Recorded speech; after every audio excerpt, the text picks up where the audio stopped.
बिस्मिल्लाहिर्रहमानिर्रहीम।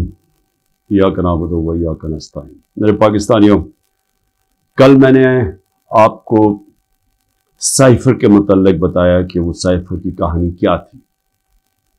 मैंने कल भी अपनी कौम के सामने ये रखा कि ये बजाय FIA इसकी इंक्वायरी करे, इसकी सुप्रीम कोर्ट के चीफ जस्टिस को अपने नीचे एक पैनल बनाना चाहिए और तब इंक्वायरी करनी चाहिए। और वो मैं ये क्यों कह रहा हूं? FIA की इंक्वायरी कैसे होगी, कैसे उसकी कोई क्रेडिबिलिटी होगी, जबकि जिसमें मुलव्वस, और ये साबित होगा जब भी एक सही इंक्वायरी होगी, इसमें साबित होगा कि जनरल बाजवा के अलावा ये शहबाज शरीफ, आसिफ जरदारी, ये सब मुलव्वस थे इसमें। क्योंकि जब हमने इनको कहा, ऑपोजिशन पार्टीज, उस वक्त हमने कहा देख तो लें साइफर को, ताकि आपको पता तो चले कि एक मुल्क की तौहीन की जा रही है। ये इमरान खान की तौहीन नहीं है, ये मुल्क की तौहीन है, तो आप देख तो लें। एकदम साफ इनकार कर दिया। तो उससे भी वाज़ेह हो जाना चाहिए कि इतना खौफ क्या था देखने के लिए, क्योंकि उनको पहले पता था क्या हो रहा है। उससे बड़े पहले ये मुलाकातें कर रहे थे जाके एम्बेसी लोगों के साथ। अच्छा जी, अब मैं ये इसलिए कह रहा हूं कि ये साइफर की अंदर तहकीकात जरूरी है, क्योंकि एक IMF ने रिपोर्ट शाया की है 2018 से और 2023 के बीच में। उन्होंने एक रिपोर्ट दी है। ये मैं जरूर चाहता हूं कि ये आप जो आप में से समझते हैं थोड़ी बहुत भी माइशत को, वो इसको जरूर देखें। क्योंकि मैं जब कहता हूं कि मुल्क का इन्होंने बेड़ा गर्क करके रख दिया, एक वो गवर्नमेंट जो जबरदस्त परफॉर्मेंस दे रही थी, जो सारे जो हमने अपने जितने भी टारगेट सेट किए थे, हमने आखिरी साल सब टारगेट से आगे निकल गए। टैक्स कलेक्शन सबसे ज्यादा हमने अपने टारगेट से ऊपर चले गए, एक्सपोर्ट टारगेट ऊपर ज्यादा मिला, रिमिटेंसेस जो बाहर से डॉलर्स आते हैं वो ज्यादा हुए जो हमारे टारगेट्स थे। आप सारे टारगेट्स जो हमने अपने आप को सेट किए थे उससे आगे निकल गए। तो उस वक्त ये गवर्नमेंट गिराई गई। तो मैं अगर ये कहता था तो मुखालिफ ये PDM वाले कहते थे कि जी ये तो, और दूसरे अपने बता देते कि जी नहीं, तो हमें तो बारूदी सुरंगें मिली और हमें ये हो गया। लेकिन अब IMF की रिपोर्ट आई, इससे पहले भी जरूर इकोनॉमिक सर्वे ऑफ पाकिस्तान पढ़ लें, जो इनके दौर में पिछले मई में शाया हुआ था, इनके दौर में हुआ था, जो अभी भी शाया हुआ। जरा उससे जरूर उससे भी देख लें वो क्या चीज सामने आती है कि जब एक साजिश के तहत जनरल बाजवा ने एक सिटिंग गवर्नमेंट को गिराया, तो इस कौम को कितनी तकलीफ उठानी पड़ी और उठा रही है तकलीफ। इसमें IMF की रिपोर्ट में यह वाज़ेह हो जाता है कि जो हमें हुकूमत मिली थी 2018 में, एक बैंकरप्ट हुकूमत मिली थी, सबसे बड़ा करंट अकाउंट डेफिसिट था, जिसे कहते हैं बैरूनी खसारा सबसे ज्यादा था 2018 में। उस हुकूमत को जब हुकूमत मिली, तो जो हमने इस्लाहत की और मुश्किल फैसले किए, उसकी वजह से मुल्क सिर्फ यही नहीं कि उस बुरहान से निकल गया, बल्कि कोरोना, IMF भी अब कहता है कि जो कोरोना का हमने जिस तरह हमने उसका सामना किया, इतने बड़े चैलेंज का, एक वबा जो एक सदी में एक दफा आती है, उसका जिस तरह हमने चैलेंज किया, वो तारीफ करते हैं उसकी कि जिस तरह हमने मुल्क को एक क्राइसिस से निकाला। और फिर वो ये भी कहते हैं कि हमें मसले क्या है, जिसको कहते हैं कमोडिटी सुपर साइकिल।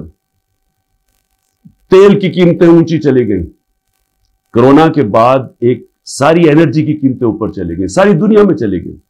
तो उसका हमें एकदम, जो हम सही तरह जा रहे थे, उसका हमें प्रेशर आया। प्रेशर क्या आया कि एकदम हमारे जो डॉलर्स है वो ज्यादा बाहर जाने पड़े, क्योंकि हमारी जो इंपोर्ट्स थी वो बढ़ गई। तो जो हम बैलेंस कर रहे थे अपनी इकोनॉमी, उसमें मुश्किल आए।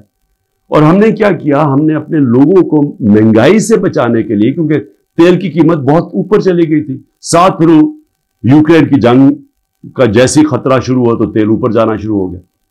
तो हमने तेल की कीमत नीचे रखी, पेट्रोल और डीजल की कीमत नीचे रखी, تو اس کا وہ کہتے ہیں کہ ہاں انہوں نے سبسڈی زیادہ دے دی اپنے لوگوں کو بچانے کے لیے مہنگائی سے، لیکن انہوں نے ساتھ ساتھ یہ بھی تعریف کی کہ ہم نے جو قدم اٹھائے اس نے اکانومی کو سنبھال لیا تھا۔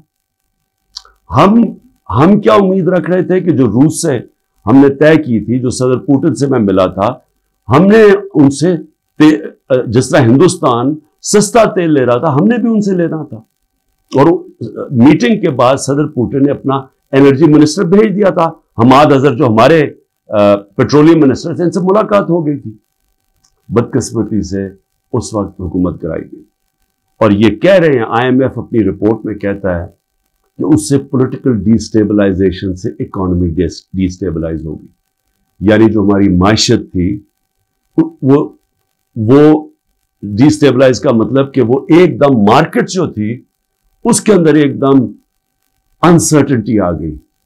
جب مارکیٹ کی انسرٹنٹی کا مطلب کہ جب جو ٹریڈرز ہوتے ہیں، جو مارکیٹ ہوتی ہے، اس کو جب یقین نہیں ہوتا کہ اب کیا ہوگا، تو یہی میں نے جنرل باجوہ کو میں نے بھی بتایا اور شوکت ترین فائنانس منسٹر کو بھیجا، ان کو بھی کہا کہ ان کو بتاؤ کہ اس وقت نہ ڈی سٹیبلائز کرنا، ان سے سنبھالی نہیں جائے گی۔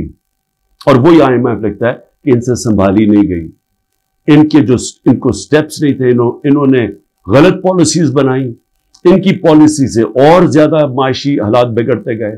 اور وہی IMF لکھتا ہے کہ پاکستان کے لیے پچھلے 14 مہینے بڑے تکلیف دہ گزرے۔ تو یہ تو میں کہہ رہا تھا تب سے، اور یہ میں بڑی دیر سے لگا ہوا تھا کہنے کہ یہ جو بھی یہ رجیم چینج کیا، جو سازش کی گئی، اس کی قیمت پاکستانی قوم نے اٹھائی۔ تکلیف تو اب لوگوں کو ہو رہی ہے۔ جب ہمیں انہوں نے ہٹایا تھا تو مہنگائی 12.4% تھی، جس کے اوپر شور مچ گیا، مہنگائی مارچ ہو گئی، ہر قسم کا میڈیا کے اوپر شور، پبلک میں وہ میڈیا والے جو باقاعدہ عوام میں نکلتے تھے، جی چیزیں بڑی مہنگی ہو گئی، دنیا میں چیزیں مہنگی ہو گئی تھی، انٹرنیشنل کموڈیٹی سپر سائیکل تھا، دنیا میں انرجی کی قیمتیں اوپر چلے گئی، مہنگائی دنیا میں آ گئی۔ 1970 کے بعد دنیا میں سب سے زیادہ مہنگائی آئی کرونا کی وجہ سے، اس کے باوجود 12.4% پہ ہماری مہنگائی تھی، اور پچھلے مہینے 38% پہ پہنچ گئی تھی مہنگائی۔ اب تھوڑی کم ہوئی ہے، اور مہنگائی کم ہونی چاہیے اس لیے کہ دنیا میں تیل کی قیمت اور انرجی کی قیمت نیچے آ گئی ہے۔ کموڈیٹیز دنیا کے اندر 35% ان کی قیمت نیچے آ چکی ہے جب ہماری حکومت تھی۔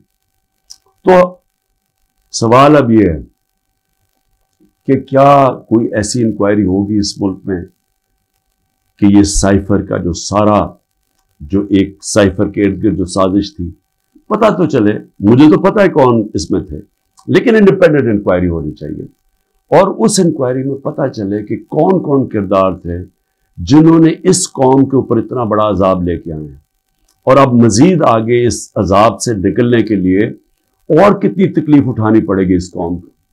اور اس کے لیے میں پھر سے کوشش تو کرتا ہوں کہ ہمارے چیف جسٹس صاحب کو اس کے اوپر سوچنا چاہیے کہ وہی ایک انکوائری کر سکتے ہیں، کیونکہ یہ حکومت تو کرنے نہیں دے گی، اور نہ ہی مجھے افسوس سے کہنا پڑتا کہ ہماری اسٹیبلشمنٹ یہ کرنے دے گی، کیونکہ اس کے اندر ملوث ہیں جو جنرل باجوہ، اور انہوں نے جو جس طرح یہ پوری 6 مہینے پہلے سے جو پلان بن رہا تھا گرانے کا، اب تو خیر خواجہ آصف کہہ رہے ہیں کہ 2021 سے ہی پلان بنایا ہوا تھا جنرل باجوہ نے ہماری حکومت گرانے کا، تو لیکن اب ذرا ان سے بھی سوال پوچھنا چاہیے کہ آپ نے ہمیں جب گرا کے ان کو لے کے آئے جن لوگوں کو، تو کیا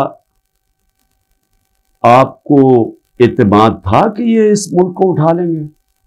30 سال سے جو حکومت کر رہے تھے، اور ان کے دور میں کوئی مجھے سنہری دور بتا دے کہ جب انہوں نے کوئی معیشت میں بڑی ترقی کروائی ہو، کوئی مجھے پتہ چل جائے کہ انہوں نے کون سا وہ کیا 99 میں جب چھوڑ کے گئے تھے نون لیگ، تو ذرا بتائیں کہ کیا وہ معیشت کے حالات آپ کو پتہ تھے؟ یہ ساکھدار تھے، وہ بینکرپٹ کر کے چھوڑ کے گئے تھے، اور پھر اب یہ IMF کہہ رہا ہے کہ جو 2018 میں یہ چھوڑ کے گئے تھے پاکستان، وہ خود کہہ رہے ہیں کہ وہ تحریک انصاف نے بڑے زبردست مشکل فیصلے کر کے ملک کو اس سے نکالا، تو کیا کوئی ذمہ داری اٹھائے گا اس کی کہ جب اتنی بڑی طاقت ہو جاتی ہے کسی کے پاس تو کیا اس کو پھر ذمہ داری نہیں لینی چاہیے جبکہ وہ طاقت کا غلط استعمال کرتا ہے؟ اور یہ ہی انکوائری میں چیزیں آنی چاہیے. کیوں؟ کہ آگے سے ایسی غلطیاں نہ ہوں کہ آگے سے کوئی ایک آدمی خود ہی فیصلہ بند کمرے میں فیصلے کر کے ملک کو اس طرح مشکلات میں نہ ڈالے. اب میں جو دوسری چیز کہنا چاہتا تھا وہ یہ کہ اس وقت ایک ظلم کی انتہا، ایک ظلم کا ایسا نظام چل رہا ہے جس کی میں سمجھتا ہوں انتہا ہے.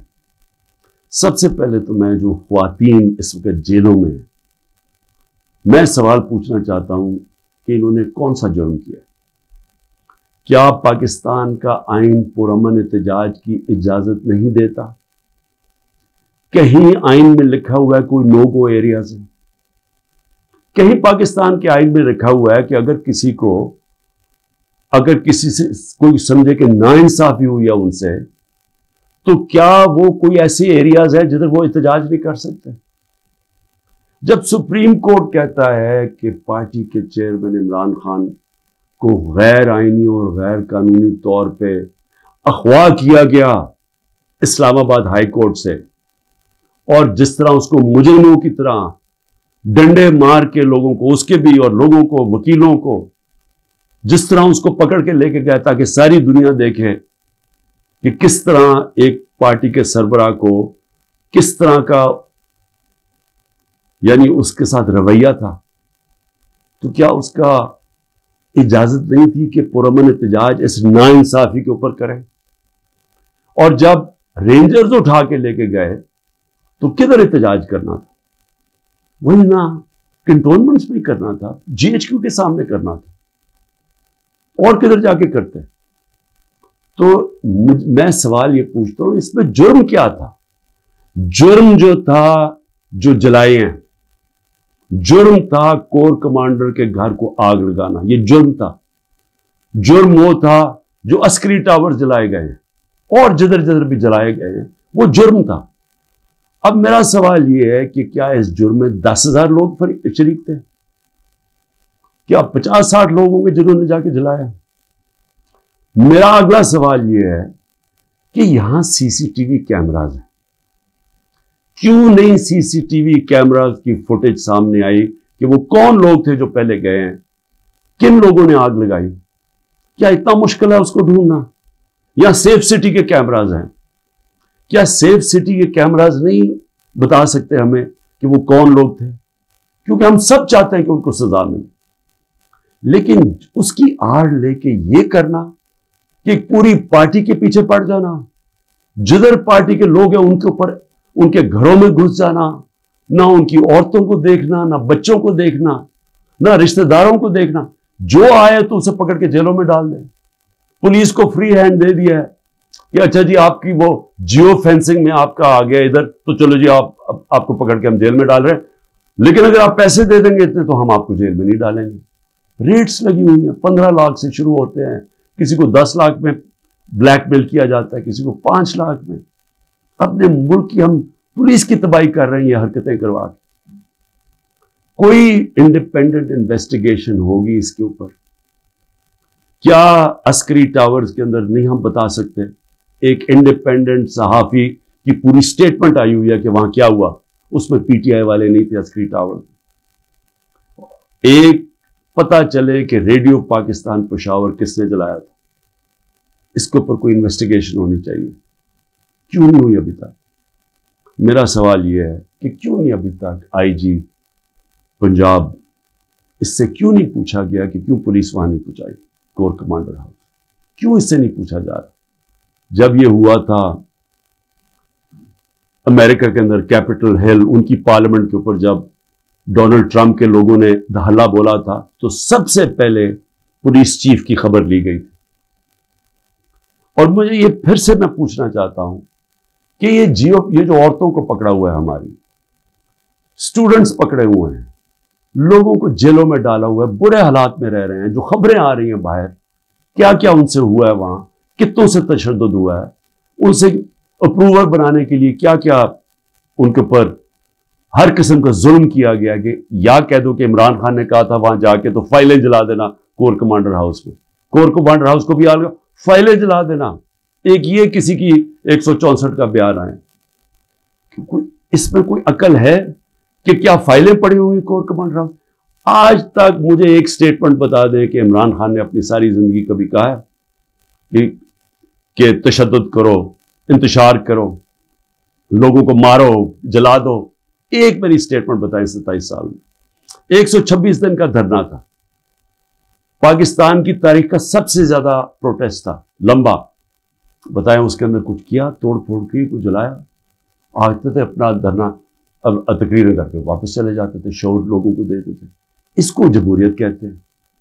मुझे ये बताएं कि यहां ये कहा गया है कि जी आप कैंटोनमेंट में थे और आपको जेल में डाल दिया। मुझे ये बताएं कि जो सबसे मुकद्दस जगह बरतानिया में है वो है प्राइम मिनिस्टर का घर, 10 डाउनिंग स्ट्रीट। मुझे बताएं हर दूसरे दिन वहां मुजाहरा होता है। आप 10 डाउनिंग स्ट्रीट चले जाएं, वहां पर हर दूसरे दिन कोई ना कोई आके मुजाहरा कर रहा होता है कि जी हमारे से नाइंसाफी हुई। कभी किसी के ऊपर कोई FIR काटी है, किसी के ऊपर कोई गोलियां चलाई हैं? मैं ये सवाल पूछता हूं कि यहां 16 लोग शहीद किए गए डायरेक्ट फायरिंग से, 100 से ऊपर को गोलियां लगी, 3 की टांगें कट गई। मैं ये पूछना चाहता हूं कि जो और एक पैरालाइज है, कभी किसी जमहूरियत के अंदर इस तरह गोलियां मारी जाती हैं और इंक्वायरी भी नहीं है? इंक्वायरी से पुलिस उनके घरों में पहुंच जाती है। जिनके गोलियां लगी है उन्होंने एक जगह डेड बॉडी नहीं दे रहा है कि नहीं, जब तक पहले आप कहें कि आप कोई कार्रवाई तो नहीं करेंगे। उनसे एश्योरिटी लेते हैं कि आपने FIR नहीं कटवानी। क्यों सीधी सीधी FIR कटती है IGs के ऊपर? ये कैसे आपने गोलियां चला दी नहते लोगों के ऊपर? एक पुलिस वाले को गोली नहीं लगी, एक रेंजर, मतलब कि यहां से तो किसी के पास हथियार नहीं थे, तो आप नहते लोगों पे गोलियां कैसे चला सकते हैं? और फिर आपके सामने फ्रांस में एक लड़के को गोली लगी, 4 दिन फ्रांस के सारे शहरों में आग लगी होती है, 1000 बिल्डिंग्स और गाड़ियां जलाई जाती है, और खुलेआम लोग आपके सामने कि उन्होंने पुलिस को पेट्रोल बम मार रहे हैं। उसके पुलिस ने तो कोई और गोली नहीं चलाई, क्योंकि वहां जमहूरियत है, आजाद है लोग। मैं ये पूछना चाहता हूं कि कोई इंक्वायरी होगी उन लोगों के ऊपर जिनके ऊपर गोलियां चलाई गई हैं, जिन लोगों की जानें ली गई हैं? क्या हम किसी को अकाउंटेबल रखेंगे? क्या इस मुल्क के अंदर कोई इंसाफ का निजाम है, या सिर्फ ताकतवर जो मर्जी करना चाहे, जंगल के कानून की तरह वो कर सकता है? ये कैसे हो सकता है? चलिए, औरतों का मैंने शुरू में बात की, बच्चों को क्यों पकड़ लेते हैं? डॉक्टर अमजद का अभी उसकी मुझे कल मैसेज आई, 13 साल का बेटा। डॉक्टर अमजद घर था नहीं, 6 दफा उसके घर छापे पड़ चुके। उसके 13 साल का बेटा और उसका एक भतीजा था, वो कोई 18 साल, उनको उठा के ले गए। सारी रात वो उसके ऊपर कपड़ा डाल के 13 साल के बच्चे को फुराते रहे। लेकिन जो एस्टेब्लिशमेंट को फिक्र करने की बात यह है कि हर जगह पुलिस क्या कहती है, जी हम कुछ नहीं कर सकते, हम मजबूर हैं, ऊपर से पैगाम आए हैं। ये जो हम जुल्म कर रहे हैं, ये हम नहीं करना चाहते, ये हमें पीछे से पैगाम आए।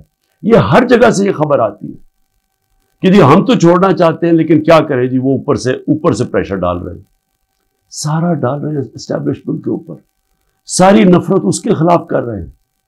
ये तो कोई दुश्मनों की जरूरत नहीं है। ये जो सारा जुल्म किया जा रहा है, ये अब पुलिस अपने ऊपर से उतार रही है। ये जो घरों पे भी जाते, जी हमें ऑर्डर है कि घर तोड़ दो, लूटते हैं घर कि जिनको सबक सिखाओ। बच्चों को पकड़ना, औरतों को पकड़ना, और ये हाल है कि ज़मान पाक में अब ये हाल है। जरा मैं आखिरी बात कर रहा हूं। ज़मान पाक में क्या होता है, या एक नाई आता है हर थोड़ी देर के बाद, वो गार्ड्स भी हैं या काम करने वाले, वो एक दफा आता है, उन सबके बाल काट देता है। वो 3-3.5 घंटे के लिए, 4 घंटे तक वो बैठ के बाल काट देते। वो नाई ना आए यहां, सारे पूछे किधर चला गया वो नाई। उसको जब भेजा आदमी के, जी पता तो चला, तुम आए क्यों रहे? उसने हाथ ऐसे पकड़ लिया, कहते जी मेरे पुलिस पहुंच गई और पुलिस ने कहा कि तुम 3.5 घंटे ज़मान पार्क में क्या कर रहे थे? उसने हाथ छोड़ लिया कि जी मैं नहीं आ सकता। तो यानी ये हालात है कि ज़ुबान पाक में आना जुर्म हो गया। एक ये किधर पहुंच गए हम? ये एक पॉलिटिकल पार्टी है। इमरान खान एक पॉलिटिशियन है, एक गद्दार नहीं है। इसका जीना मरना इस मुल्क में है। जो लोग आज ऊपर बैठाए हुए हैं, मैं इंशाल्लाह कल पूरा तोशा खाना का बताऊंगा, क्योंकि उसमें जल्दी जल्दी शुरू में जिस तरह बताया कोशिश कर रही है कि किसी तरह इसको डिस्क्वालीफाई करें या जेल में डालें। ये साइफर आ गया, तोशा खाना आ गया, ये बाकी सारे जो 180 केसेस हैं। लेकिन वो जो लोग ऊपर बैठाए हुए हैं, कोई देखा है उन लोगों का कौन है? वो ये इसके कौम के बड़े बड़े मुजरिम हैं। वो लोग हैं जो 30 साल से जुर्म कर रहे हैं, जिनके ऊपर इतनी फाइलें हैं उनकी चोरियों के ऊपर। तो मैं कल उनका भी जरा आपको बताऊंगा कि उनके तोशा खाना में, क्योंकि मुझे तो पहली दफा पता चला है, मैंने तो तोशा खाना का रिकॉर्ड जो लाहौर हाई कोर्ट ने बुलाया, मैंने पहली दफा रिकॉर्ड देखा है, तो उसमें तो बड़े इंकशाफ हुए हैं। तो मैं इंशाल्लाह कल आपसे बात करूंगा। लेकिन मैं सिर्फ आखिर में ये कहना चाहता हूं, इस मुल्क को तबाह ना करें। जब एक कौम में अच्छे बुरे की तमीज खत्म होती है, कौम तबाह हो जाती है। पहले इखलाकी तौर पे मरती है कौम, फिर माशी तौर पे मरती है। सारे जो दुनिया की बड़ी बड़ी रियासतें थी, रोमन एम्पायर, मुसलमानों का मुगल एम्पायर, ये जो उस्मानिया सल्तनत, ये सारी खत्म होने से पहले इनके अंदर इखलाकी तौर पे कौमें मरी थी। उसके बाद ये खत्म हुए थे, मुल्क टूटे थे। देखें, लोगों से जबरदस्ती बयान लेना, 164 का बयान लेके उनको रख के उनको ब्लैकमेल करना, उनके बच्चों से ब्लैकमेल करना, फाइलों से ब्लैकमेल करना, ये हम झूठ को सच कराते कराते हम क्या देख रहे हैं कि ये मुल्क को कितना बड़ा नुकसान हो रहा है।